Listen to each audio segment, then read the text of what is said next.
예. 대선이 채 1년도 남지 않았는데 당헌, 당규까지 바꿔가면서 이번 선거에 총력을 다했던 민주당. 내상이 참 심각합니다. 결국 오늘 민주당은 선거 참패에 책임을 지고 지도부가 총사퇴하기로 했습니다. 화면부터 만나보겠습니다.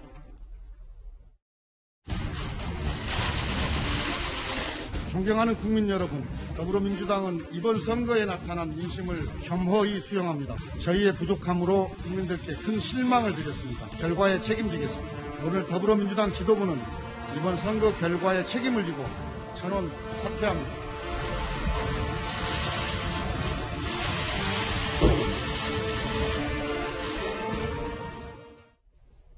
글쎄, 어느 정도는 예상된 수순이었을 수 있는데, 김경진 의원님, 저는 질문을 조금 바꿔서 이렇게 얘기를 하고 싶어요. 이렇게 170석이 넘는 거대 여당, 거대 정당이 비대위를 구성하는 것도 어찌 보면 참 이채로운 건 아닌지 모르겠습니다.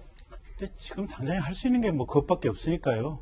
그 지도부 개편이 지금 사실상 현재 진행 중인 상황이다. 지금 이렇게 봐야 될 것 같으니까 결국은 새롭게 등장하는 새 지도부에서 혁신을 책임져야 될 것 같고, 이제 문제는 저런 것 같아요. 이게 지금 비대위 구성하느냐, 또 새 지도부 이게 이제 얼마만큼 빨리 들어오냐 이것보다도 이번 핵심은 첫째는 어떻게 보면 민주당의 오만이나 자세, 태도 이런 부분에 국민의 화가 났던 측면들이 대단히 크고, 그다음에 두 번째는 기존의 정책과 관련해서 국민들이 불신을 하고 있었던 그런 측면들이 있거든요. 네. 그러면 그런 어떤 자세, 태도, 문화와 관련된 부분, 그다음에 정책과 관련된 부분을 새롭게 등장하는 지도부에서 얼마만큼 국민들의 마음을 녹일 수 있을 정도로 그걸 찾아내고 이걸 또 수정할 수 있는가, 그게 관건인데 그 부분이 앞으로 좀 저희들이 지켜봐야 될 부분인 것 같고요. 지금 현재 사실 손혜원 의원 같은 경우는 지금 현재 민주당하고 상관은 없고, 또 이제 과거에 이제 여러 가지 민주당에서 목소리를 높여왔던 스피커 그룹들 같은 경우 사실은 그렇게 지금 목소리를 많이 안 내고 있는데, 예. 그 그룹들이 과거와 똑같은 방식으로 어떻게 보면 또 똑같은 내용으로 얘기를 하게 된다면 국민들 입장에서는 아마 내년 대선 때 대단히 심하게 또 매를 들지 않을까 그렇게 예상해 봅니다. 검찰 개혁들을 또 계속 외치면 이렇게 분석하죠. 여러 가지 내용들이 포함되어 있겠죠. 예. 근데 일단 이렇게 고개를 숙이고 민주당 지도부 전원 사퇴해서 책임을 지겠다라는 오늘 민주당 입장이 나왔는데요. 근데 다음 장을 보겠습니다. 오늘 일부 언론을 통해서 보도된 내용은 오늘 민주당 지도부에서 최고위가 진행이 될 때 안에서 비공개회의 때 이게 뭐야? 이게 쇄신이야? 아니 이게 쇄신이야? 이런 어찌 보면 고성 아닌 고성, 좀 파열음이 좀 들렸던 모양입니다. 네, 현재까지 언론 보도를 종합해보면 이게 쇄신이야라고 고성을 저지른 의원이 누구인지는 특정이 안 되고 있어요. 예. 그런데 지도부 총사퇴에 반대했던 일부 이 지도부는 이름이 나오고 있습니다. 대표적인 게 신동근 최고위원인데요. 신동근 최고위원을 비롯해서 몇몇 최고위원들은 지도부 총사퇴에 반대했다고 합니다. 그런데 결과적으로는 이 김태년 원내대표, 당대표 권한대행의 어떤 리더십 아래에서 지도부가 총사퇴하는 것으로 결론이 났는데, 여기서 참 웃지 못할 해프닝이 벌어진 것 같습니다. 지도부 총사퇴에 반대했던 신동근 최고위원이 중간에 자리를 박차고 나옵니다. 그리고 본인은 지도부 총사퇴 반대해놓고 한창 의원들 사이에 회의가 벌어지고 있는데 SNS를 통해서 가장 먼저 최고위원 자리를 내려놓겠다고 글을 올린 겁니다.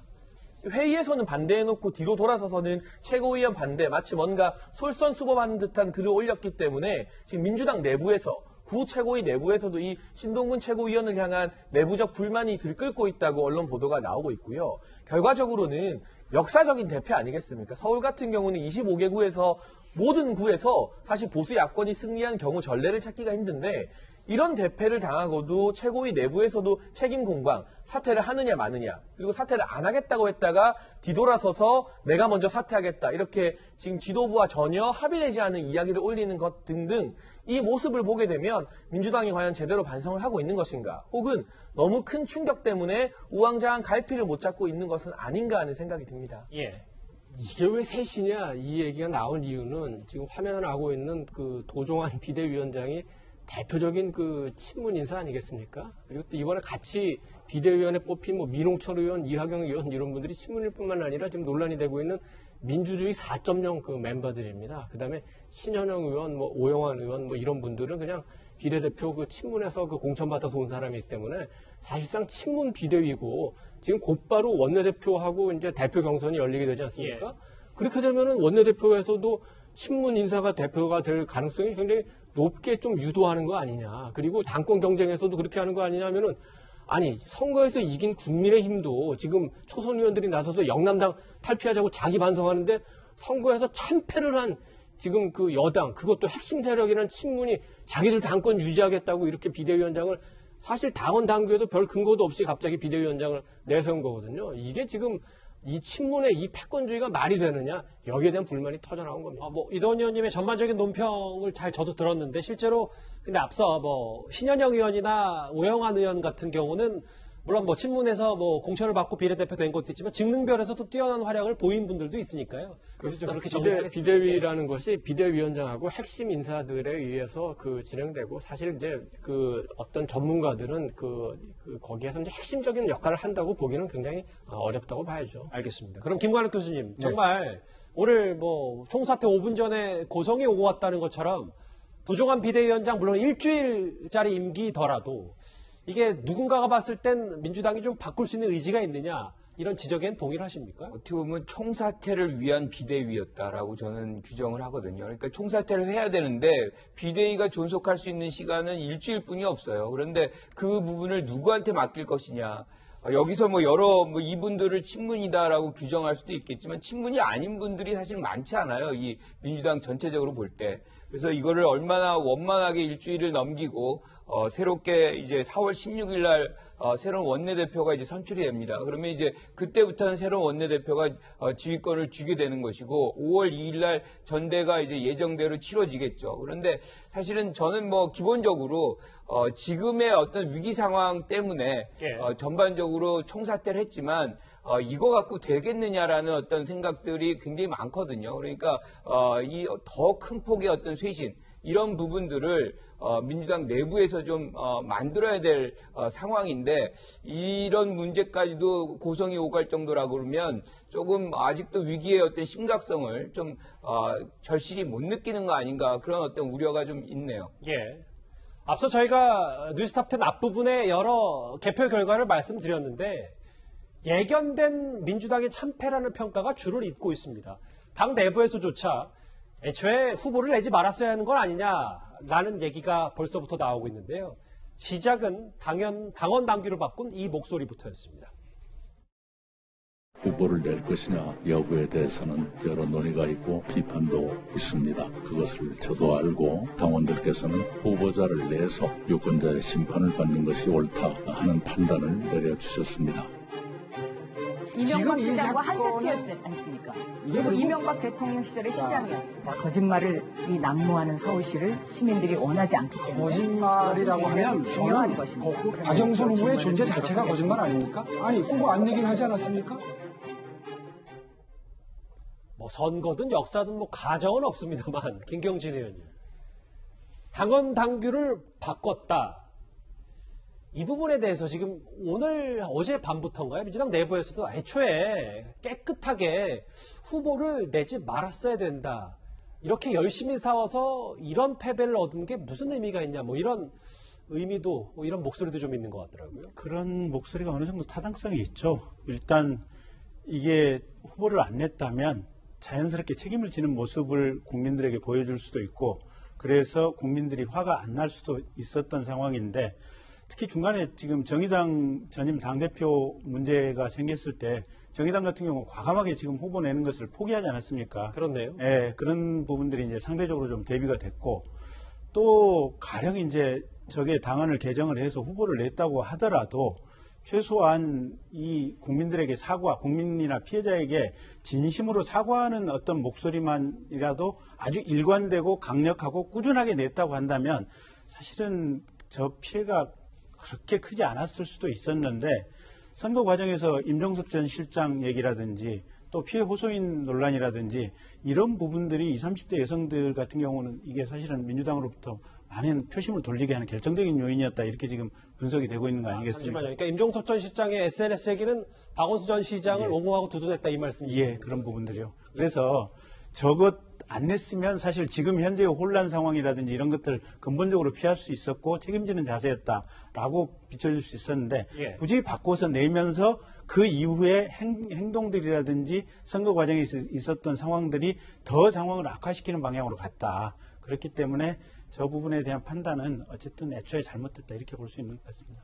김 의원님이 지금 당원 당규를 고치고 그 이후의 행동들, 태도들 말씀하셨는데 민주당은 선거 기간 내내 부동산 정책 실패를 사실상 다 인정하면서 오세훈 후보의 부동산 네거티브에만 집중하다가 완패를 했다 이런 평가가 나오기 때문에요. 그 충격은 더 클 수밖에 없습니다.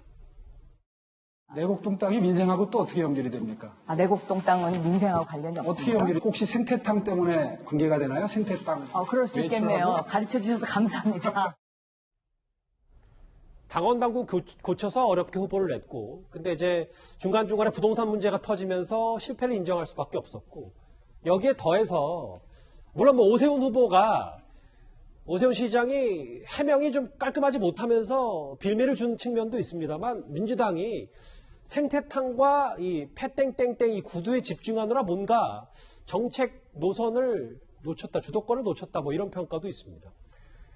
그러니까 지금 제일 지금 나온 기사 중에서 재밌는 기사가 내곡동에서도 오세훈 후보가 더블 스코어로 이겼다는 거 아닙니까?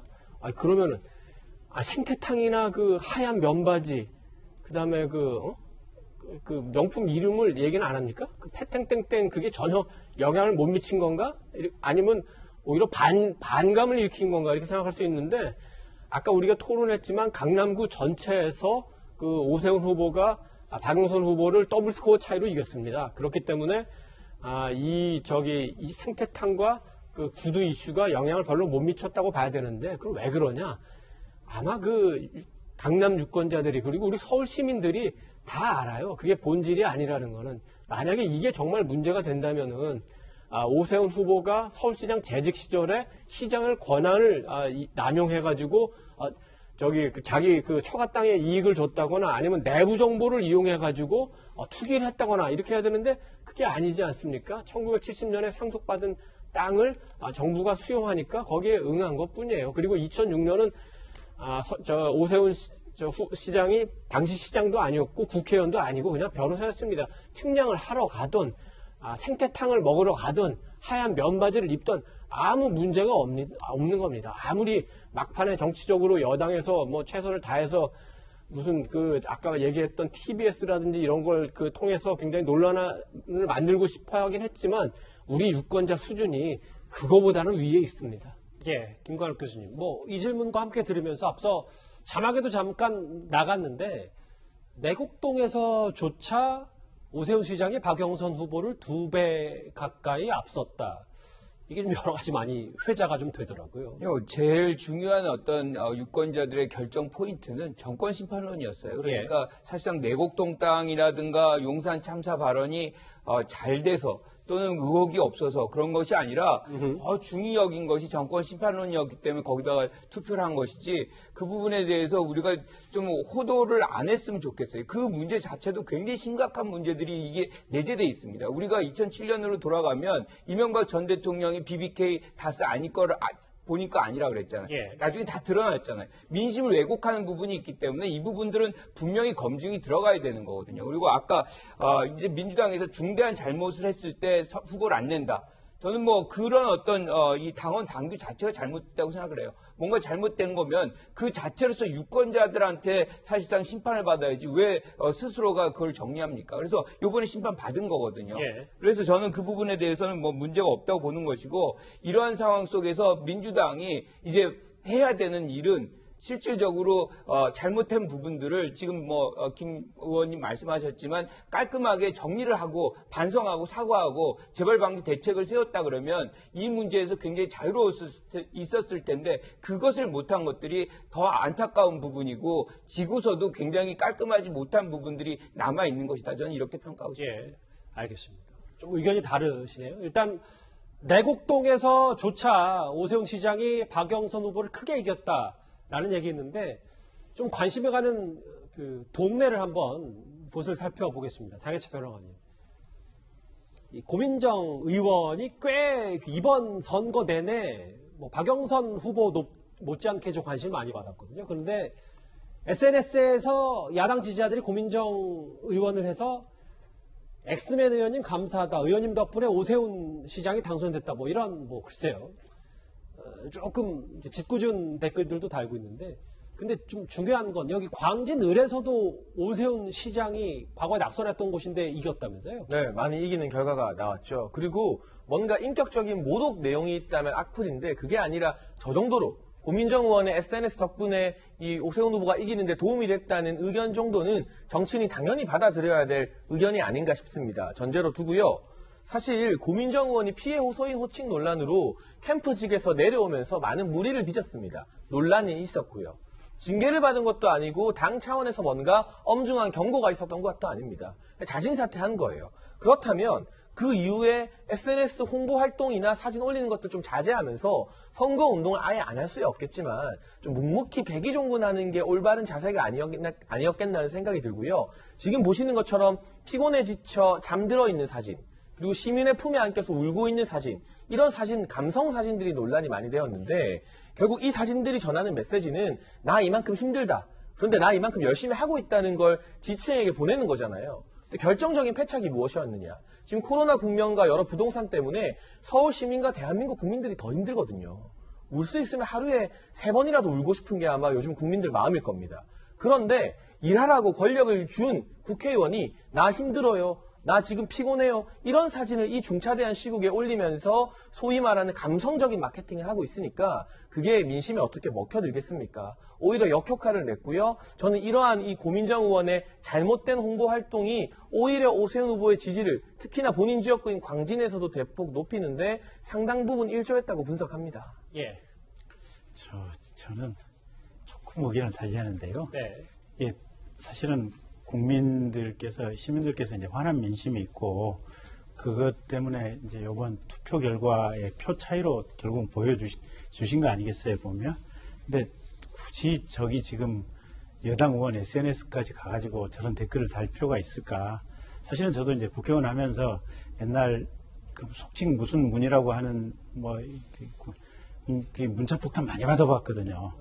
친여 강성 지지자들. 네. 근데 이게 국회의원도 어쨌든 이게 물리적인 육체와 또 이 뇌세포를 가진 인간인지라 저거 받고 나면 정말로 힘들어요 보면. 다음날 이게 이 뭐랄까 의정활동 하는데도 마음속에 남아있고 그래서 어쨌든 국가 전체로 보면 다 소중한 국가적인 자원들이거든요. 국회의원이고. 그래서 조금 보면 선거 과정에서 있었던 어떤 여러 가지 감정적인 거라든지 뭐 이런 건 있을 수는 있겠지만 저런 댓글을 다는 거라든지 이런 건 또 자제해 주시는 게 어떨까 싶고요.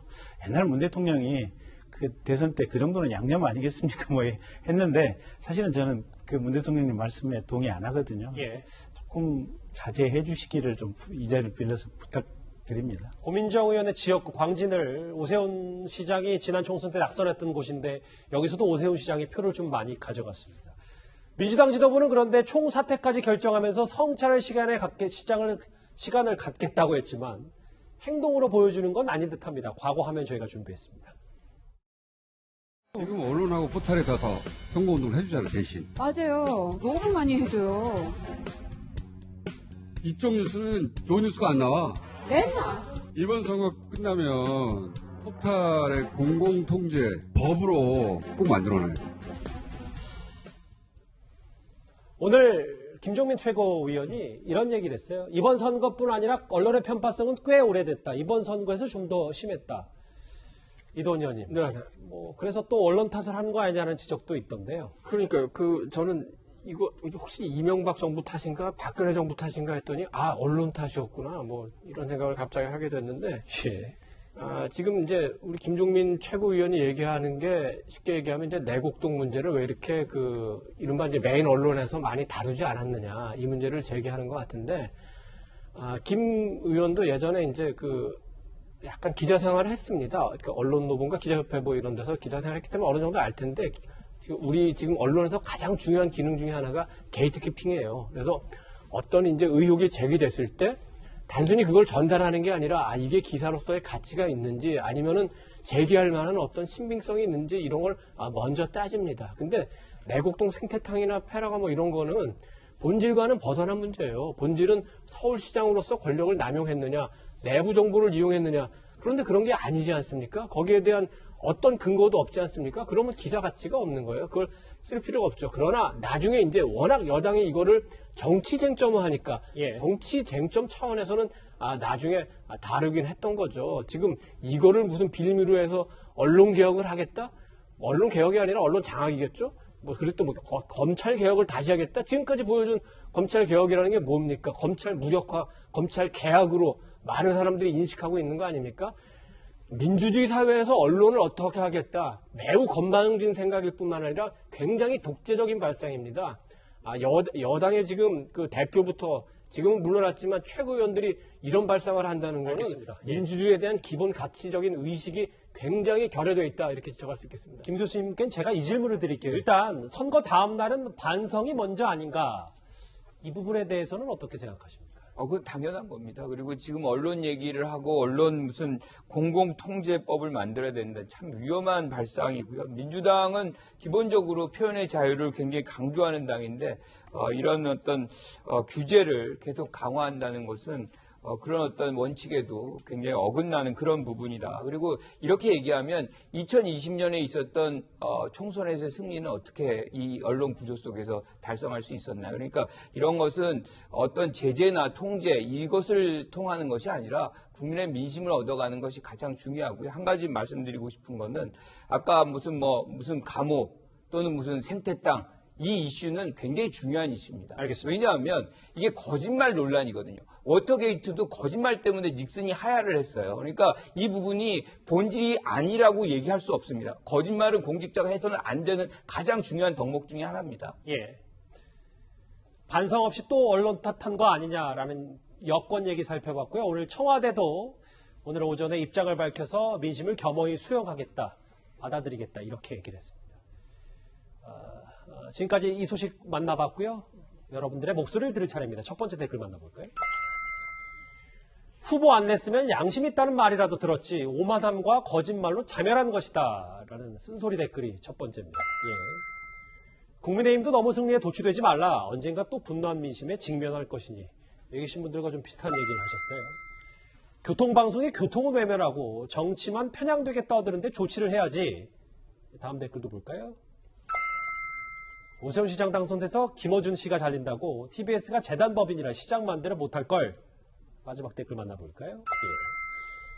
편향된 방송하려면 세금으로 하지 말고 나가서 유튜브나 팟캐스트 방송하면 된다. TBS 김어준 씨 방송에 대해서 많은 관심이 있으신 것 같습니다. 댓글 5개 감사드리고요. 이제 대선 전초전격인 보궐선거가 끝났기 때문에 이 얘기를 좀 해봐야 될 것 같습니다.